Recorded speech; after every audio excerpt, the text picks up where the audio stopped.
Namaskar friends.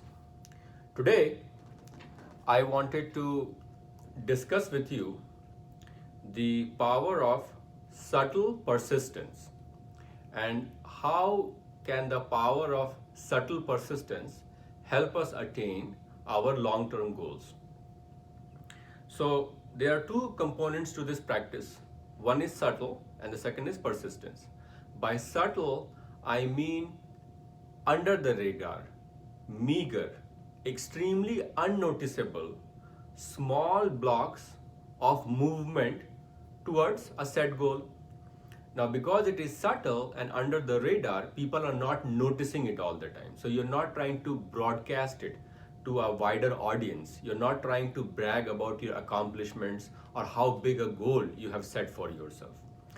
By persistence, I mean this strong internal willingness to move towards a goal or target despite setbacks, despite failures. Failures will become the stepping stones, walls will become the windows. The thing that was obstructing the path will become the path for reaching the destination or the goal. So that is the power of persistence. So we have to combine subtle with persistence. You don't have to be loud and boisterous while trying to reach something. Because what happens when you are loud or boisterous? When you are all of a sudden trying to squash something, there is a component of ahamkara in you trying to squash your adversary. And as Krishna says, Yadato hyapi kante purushash vipaschita indriyani pramathini haranti prasabhamana. The person who tries to subdue the senses forcefully is the one that falls the victim the most to those powers. So you won't be able to win over your sensual needs by trying to subdue them all of a sudden strongly. So there has to be subtle, gradual, incremental approach in attaining your goal in the mode of persistence. So there's three shlokas that I want to talk and discuss with you about, which will help us realize this goal of subtle persistence in Bhagavad Gita. The first one is in the mode of forming a conversion of the belief into faith. Belief is Vishwas, faith is Shraddha, give or take. So Shraddha is what we need to reach supreme goal, because Shraddha, every time you challenge a process or thought process, it can either break down or it can become stronger. In the mode of Shraddha, it will only go stronger no matter how many challenges you persist. In case of belief, it can break down and go a strata lower, speculation or doubt. So there is doubt, speculation, doubt, speculation, confusion, above which there is belief or Vishwas, and above which there is Shraddha or faith. So once you are in the mode of faith, nothing can break you down. It's a permanent stature, whereas belief is more in the flux. It can either go up and become permanent, or it can become go down and become further temporary, or totally non-believer in that sense when it is in the mode of speculation. So when we are doing yoga, we will have to start either as speculation or belief, but hopefully at some point we will reach the realm of Shraddha, because Shraddha is very important. Now, the three shlokas that I wanted to talk to you about, the first one is about understanding how intentions are formed in our system, because desires are fleeting and intentions are permanent. Desires are born in the mind, intentions are born in the soul. So once you are practicing your dharma in the realm of buddhi, your desires will slowly start shrinking and the underlying intention will slowly show up as an unquenchable thirst to attain something. And that is the whole reason for reincarnations and coming back here and again, because the unquenchable thirst wants to manifest itself. So the first shlok is in Bhagavad Gita chapter 2, or a set of sloks. ध्यायतो विषयान पुंसा संगेश तेषु उपजायते संगात संजायते कामः कामात् क्रोध अभिजायते क्रोधात् भवति सम्मोहः सम्मोहात् स्मृति विभ्रमः स्मृति भंशात् बुद्धिनाशो बुद्धिनाशात् प्रणश्यति. ध्यायतो विषयान punsa. Punsa word is very important. Repeatedly. Subtle persistence. Repeatedly refers to persistence. So if you repeatedly, constantly ruminate about a thought, you get attached or sangha to that thought. And the sangha, it either may be attained, in which case you'll want more of the Sangha, which is the mode of lobe, or the Sangha might not be attained, in which case you will feel frustrated, and that's why you get the anger. Anger, if it persists for long periods of time, does not transform into indifference. Anger will become hatred. So, what should have started as love through the object of sensual gratification, when it is not met or met more and more, can at some point transform into anger. And anger will lead to vimuddha or delusion, and delusion leads to pranashati, buddhi nashat pranashati, the death of the buddhi, because vinashakale viparit buddhi, when your time of ending, your buddhi will leave you as well. So it's very important to ruminate on the right thoughts. That's why thoughts matter. What we choose to engage in, whether mental plane or physical plane, they matter a lot. So even if you don't want, but if you chant, that will slowly change your neuronal networks to the point where you start enjoying chanting. And that is how you can transform your neuronal networks and make them more in sync with the needs of your spirit or the soul. The second one is when Arjun talks to Krishna, and he says that chanchalam hi mana krishpamathi balodidham tanyaham nigrah mane varisudushkaram. The mind is so fleeting. How do I control this? Because you told me that dhyato vishan punsa sangesh te shubh jayate. Every time I'm trying to concentrate on something good, it tries to see a beautiful woman and procreate with her, or sees beautiful rasgulla and wants to eat the rasgulla. So how do we curb these temptations which are constantly surrounding us and constantly taking the mind off track? So Krishna says that asanchaya hi mahabaho manodunanigram chalan abhyasen tu kante vairagyan cha griyate. Asanchayam, undoubtedly, Arjun, this is a difficult task. But abhyasen tu kante in vairagyan cha griyate. Abhyasen, practice, abhyasa, constant practice, and vairagya, detachment, you can attain this. These two practices are very important. Abhyasa is when you have deviated from your goal, you're trying to get back on track. Slow increment, subtle persistence.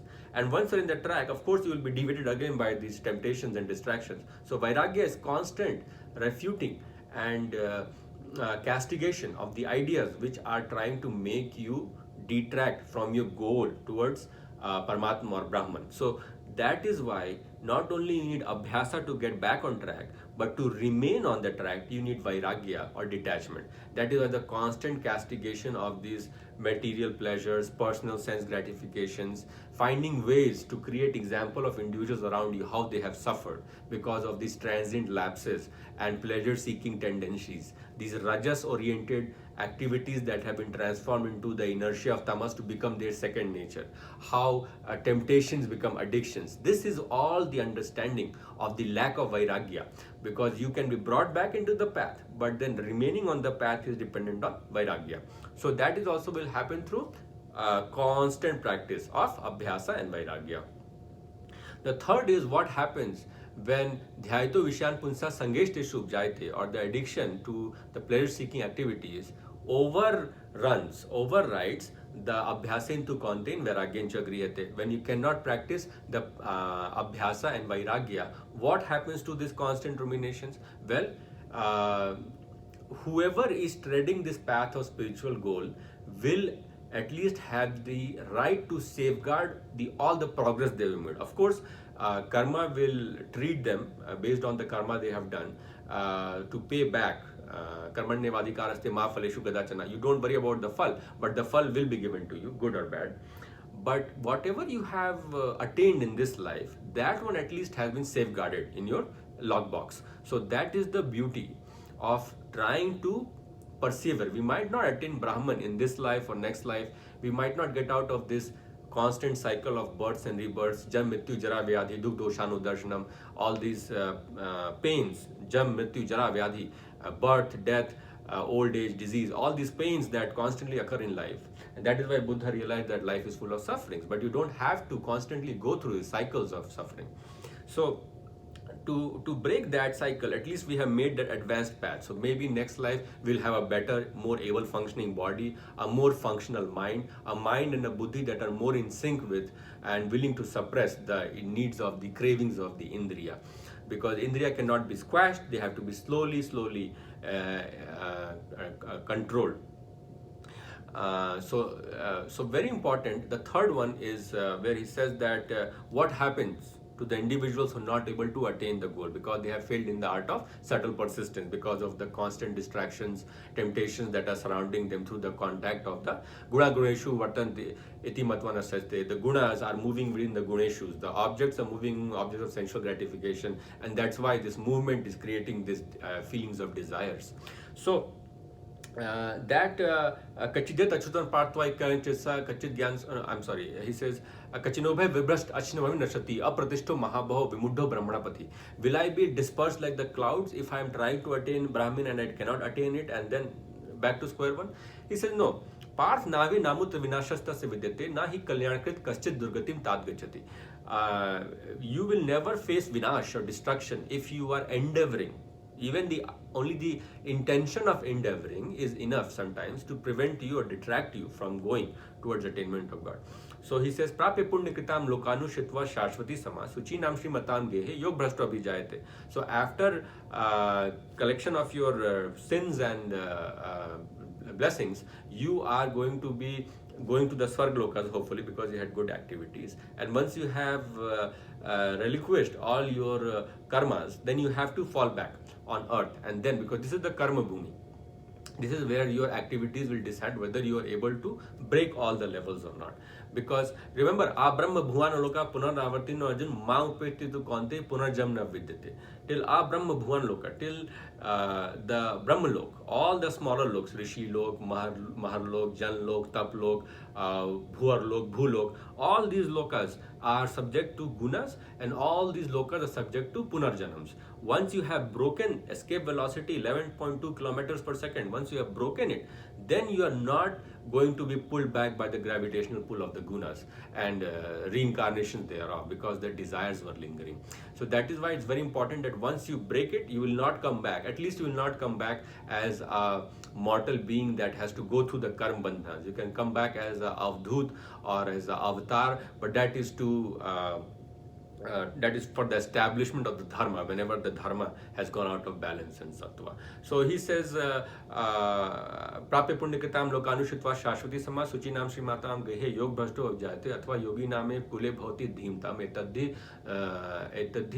jan durlabh dharma. So that janam, that birth is very rare, and then तततम बुद्धि संयुगम लप्ते power देहिकम यते चतो भूय संसिद्धौ कुर्वन्नन पूर्वाभ्यासेन तेन ह्रियते शोपि जिज्ञासरूपी योगी सब ब्रह्माति बढ़ते प्रयत्न अध्यात्म मनस्तु योगी संशुद्ध किल्बिषा अनेक जन्म से सतो याति पराम गति.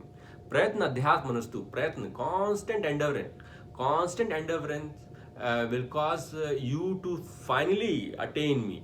So you constantly work at this moment. Forget, oh, I have so many blocks to work, I have so much higher elevations to climb. Well, you do it in small blocks. Don't worry about your next life. Right now, you have got this good, willing, able life, and you have good samskaras around you. Make use of it, capitalize on it. So that is very important to live in the present and do the karmas. Karmas in the mode of I am nothing, karma in the mode of dharma, in the absence of ownership and in the absence of doership.